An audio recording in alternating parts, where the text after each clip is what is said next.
10th standard social science chapter 1 ദിനാന്തരീക്ഷ സ്ഥിതിയും കാലാവസ്ഥയും. താപചാലനം. അന്തരീക്ഷത്തിലെ താപവ്യാപന പ്രക്രിയകളാണ് താപചാലനം, സംവഹനം, അഭിവഹനം, വികിരണം. താപചാലനം ചൂടായ ഭൗമോപരിതലത്തോട് ചേർന്നുള്ള അന്തരീക്ഷത്തിൻ്റെ താഴ്ന്ന വിതാനങ്ങളിലേക്ക് താപം പകരുന്നതാണ് താപചാലനം.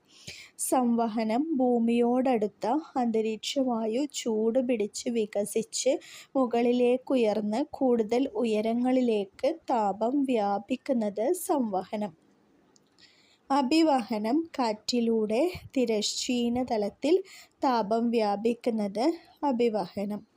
വികിരണം ഭൗമോപരിതലം ചൂട് പിടിക്കുന്നതോടെ ദീർഘതരംഗങ്ങളായി ഭൗമോപരിതലത്തിൽ നിന്ന് ഊർജം പുറംതള്ളുന്നതാണ് വികിരണം.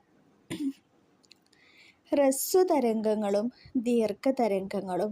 എന്താണ് ഹ്രസ്വതരംഗങ്ങൾ, എന്താണ് ദീർഘതരംഗങ്ങൾ? ചൂടേറിയ വസ്തുക്കളിൽ നിന്ന് ഊർജം വികിരണം ചെയ്യപ്പെടുന്നത് ഹ്രസ്വതരംഗങ്ങളായിട്ടാണ്. ആവൃത്തി കൂടുതലായതിനാൽ ഹ്രസ്വതരംഗങ്ങൾക്ക് അന്തരീക്ഷത്തിലൂടെ തടസ്സമില്ലാതെ കടന്നുപോകാനാകും. താരതമ്യേന ചൂട് കുറഞ്ഞ വസ്തുക്കളിൽ നിന്ന് ഊർജവികിരണം നടക്കുന്നത് ദീർഘതരംഗങ്ങളിലായിട്ടാണ്. ഇവർക്ക് ആവൃത്തി കുറവായതിനാൽ അന്തരീക്ഷ വസ്തുക്കളിൽ ആഗിരണം ചെയ്യപ്പെടുകയോ പ്രതിഫലിപ്പിക്കപ്പെടുകയോ ചെയ്യുന്നു. എന്താണ് താപ ബജറ്റ്? പ്രതിദിനം ഭൂമിയിലേക്ക് വന്നുചേരുന്ന ഏറെക്കുറെ മുഴുവൻ ഊർജവും ഇത്തരത്തിൽ പുനഃവികിരണം ചെയ്യപ്പെടുന്നതിലൂടെ ഭൗമോപരിതല താപം ക്രമാതീതമായി കൂടാതെയും കുറയാതെയും സന്തുലിതമായി നിലനിർത്താനാകും.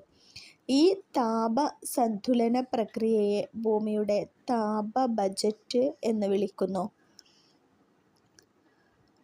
കൂടുതൽ SCERT വീഡിയോകൾക്ക് ഈ ചാനൽ സബ്സ്ക്രൈബ് ചെയ്ത് ലൈക്ക് ചെയ്യുക. Thank you.